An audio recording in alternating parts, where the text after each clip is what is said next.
Hello dear students, আজ আমরা WB জেই এর এএনএম জিএনএম নার্সিংয়ের বায়োলজি 2024 সালের তোমাদের যে প্রিভিয়াস ইয়ার কোয়েশ্চেনগুলো আছে তার যে সেকেন্ড পার্ট অর্থাৎ ক্যাটাগরি 2 যে প্রশ্নগুলো রয়েছে সেগুলো নিয়ে আমরা আলোচনা করব।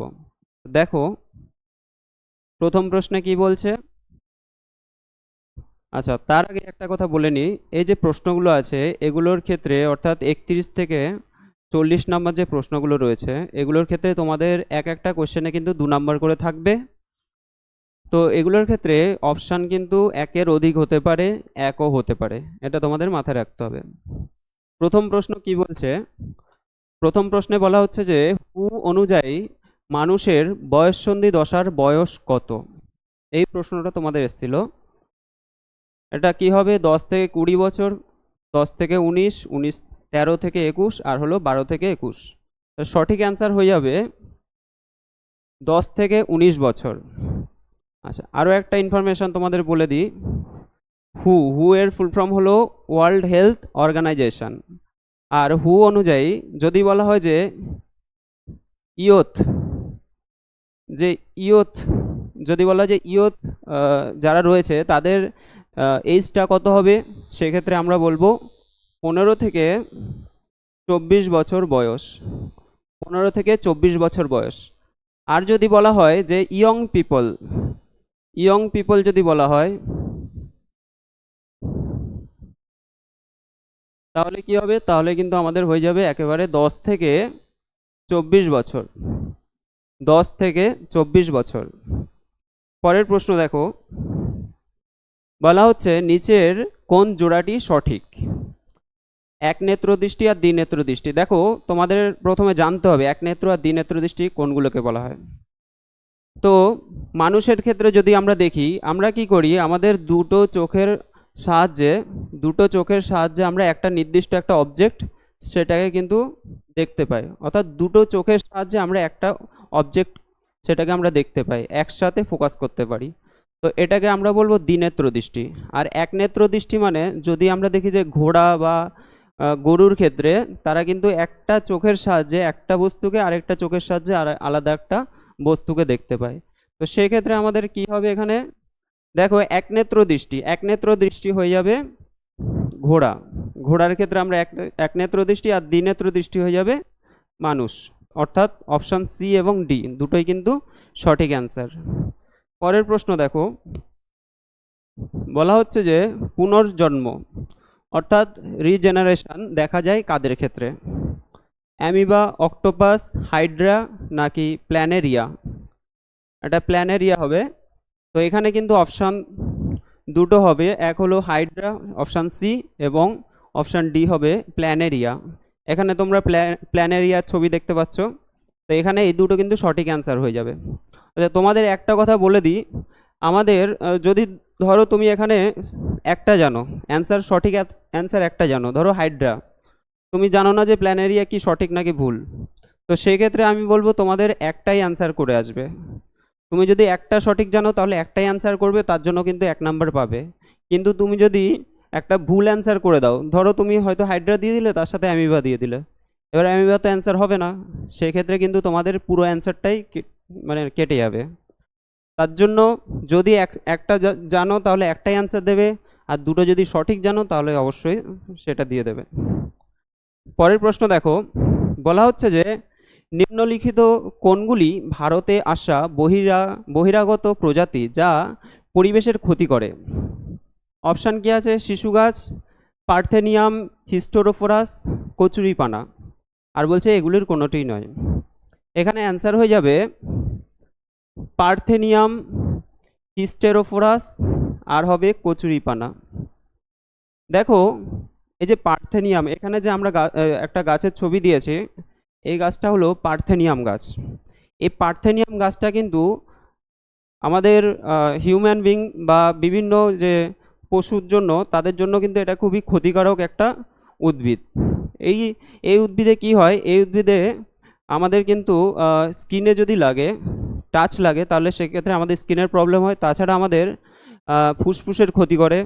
এর যদি আমাদের প্রশ্বাসের সাথে যদি এর যে রেণুগুলো সেগুলো যদি আমাদের শরীরে প্রবেশ করে, সেগুলো কিন্তু আমাদের শরীরের ক্ষতি করে। তো এই গাছগুলোকে তোমরা সবসময় এড়িয়ে চলবে। আর দ্বিতীয় বলা হচ্ছে কচুরিপানা। আচ্ছা, কচুরিপানা কিভাবে ক্ষতি করে? যদি কোনো জলাশয়ে বা জলাভূমিতে কচুরিপানা যদি বৃদ্ধি পায়, তাহলে সেক্ষেত্রে কি হয়? সেক্ষেত্রে যে জলাভূমিটা রয়েছে সেই জলাভূমির মধ্যে যে অক্সিজেন আছে, এই কচুরিপানা কি করে, সেই অক্সিজেনটাকে জল থেকে শোষণ করে নেয়।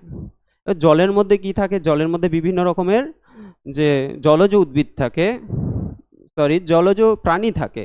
সেই জলজ প্রাণীদের কিন্তু ক্ষতিগ্রস্ত হয়, যেমন মাছ বা বিভিন্ন রকমের জলজ প্রাণী, তারা কিন্তু ক্ষতিগ্রস্ত হয়, তারা কিন্তু মারা যেতে পারে। এটাকে আমরা ইউট্রিফিকেশনও বলে থাকি, তোমরা যদি পড়ে থাকো ইউট্রিফিকেশন।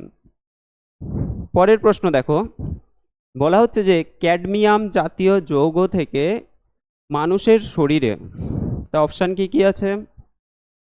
প্রথম আছে ত্বকের ক্যান্সার হতে পারে, বি আছে ফুসফুসের ক্যান্সার হতে পারে, সি আছে মস্তিষ্কের ক্যান্সার হতে পারে, ডি আছে লিভারের ক্যান্সার হতে পারে। কি হবে অ্যান্সার? এটা দেখো, প্রথমত অপশান বি ফুসফুসের ক্যান্সার হতে পারে, অপশান ডি আছে লিভারের ক্যান্সার হতে পারে। এই দুটোই সঠিক অ্যান্সার হয়ে যাবে। আর ক্যাডমিয়াম দূষণের ফলে একটা রোগ হয়, তার নাম হলো ইটাই ইটাই রোগ হয়, এটাও মনে রাখবে তোমরা। পরের প্রশ্ন দেখো, বলা হচ্ছে যে নিম্নলিখিত কোন স্থানগুলিতে বাঘ সংরক্ষণ প্রকল্প চালু আছে? অপশান কি আছে? জলদাপাড়া, বান্ধবগড়, কানহা, আর হলো ভিতরকণিকা। তো বাঘ সংরক্ষণ প্রকল্প, এটা অ্যান্সার হয়ে যাবে বান্ধবগড় আর হলো কানহা। বান্ধবগড় আর কানহা যে ন্যাশনাল পার্ক, এ দুটো কোথায় আছে? এ দুটো কিন্তু মধ্যপ্রদেশে আছে, এমপি, মধ্যপ্রদেশ। তাছাড়া জলদাপাড়া আছে পশ্চিমবঙ্গে, আর ভিতরকণিকা এটা আছে ওড়িশাতে।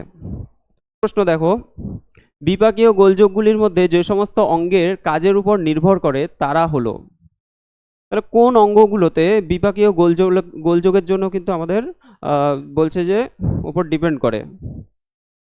কি কি আছে? হৃৎপিণ্ড, পেশি, যকৃৎ আর হলো অগ্নাশয়। এখানে সঠিক অ্যান্সার হবে যকৃৎ আর হলো অগ্নাশয়।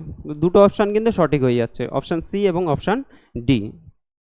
পরের প্রশ্ন দেখো, বলা হচ্ছে যে পরিণত অবস্থায় কোন স্থায়ী কলাগুলি জীবিত? পরিণত অবস্থায় কোন স্থায়ী কলাগুলি জীবিত? স্ক্লেরেনকাইমা, প্যারেনকাইমা, কোলেনকাইমা নাকি কোলেনকাইমা? এখানে অ্যান্সার হয়ে যাবে অপশান বি প্যারেনকাইমা এবং অপশান ডি কোলেনকাইমা। তোমাদেরকে বলেছি যদি মনে হয় যে সঠিক অ্যান্সার তোমরা যেটা জানো তোমরা ঠিক এক্স্যাক্ট সেটাই করবে, কিন্তু যেটা জানো না সেটা কিন্তু অ্যান্সার দেবে না, দিলে কিন্তু ভুল হতে পারে। পরের প্রশ্ন দেখো, বলা হচ্ছে যে অক্সিজেনেটেড ব্লাড যে অংশ দ্বারা হৃৎপিণ্ডে প্রবেশ করে তা হলো।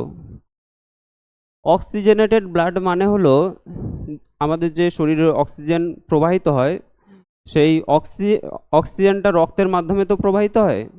এখন যেটাকে আমরা বিশুদ্ধ রক্ত বলি, অর্থাৎ তার মধ্যে অক্সিজেনের পরিমাণটা বেশি থাকে, সেই বিশুদ্ধ রক্ত প্রবাহিত হয় কিসে কিসে হবে? বাম অলিন্দ আর হলো বাম নিলয়। এটা দেখো, এই দুটো হলো অলিন্দ আর এই দুটো হলো নিলয়। তো এক্ষেত্রে আমাদের ডান অলিন্দ ডান নিলয়, বাম অলিন্দ বাম নিলয়। তো অক্সিজেনেটেড ব্লাড সেটা কি হবে? সেটা হয়ে যাবে আমাদের বাম অলিন্দ এবং বাম নিলয়ে কিন্তু অক্সিজেনেটেড ব্লাড, অর্থাৎ অক্সিজেনপূর্ণ রক্ত প্রবাহিত হয়। পরের প্রশ্ন দেখো, বলা হচ্ছে যে অ্যামিবার খাদ্য গ্রহণ ও জল গ্রহণ পদ্ধতিকে কি বলা হয়? অপশান আছে গ্রাস করা ও শোষণ, বি আছে ফ্যাগোসাইটোসিস ও পিনোসাইটোসিস, আর সি আছে উভয়ই দুটি ঠিক, আর ডি আছে কোনোটি ঠিক নয়। এখানে এখানে কি হবে? অপশান এ গ্রাস করা ও শোষণ, এটা কিন্তু অ্যামিবার খাদ্য গ্রহণ পদ্ধতির মধ্যে পড়ছে। অপশান বি ফ্যাগোসাইটোসিস আর হলো পিনোসাইটোসিস, এটাও কিন্তু অ্যান্সারের মধ্যে পড়ছে আমাদের। এই প্রসেসে কিন্তু অ্যামিবা খাদ্য গ্রহণ করে। তাহলে অপশান সি এখানে বলা হচ্ছে উভয়ের দুটোই ঠিক, তাহলে এটাও অ্যান্সার হয়ে যাবে।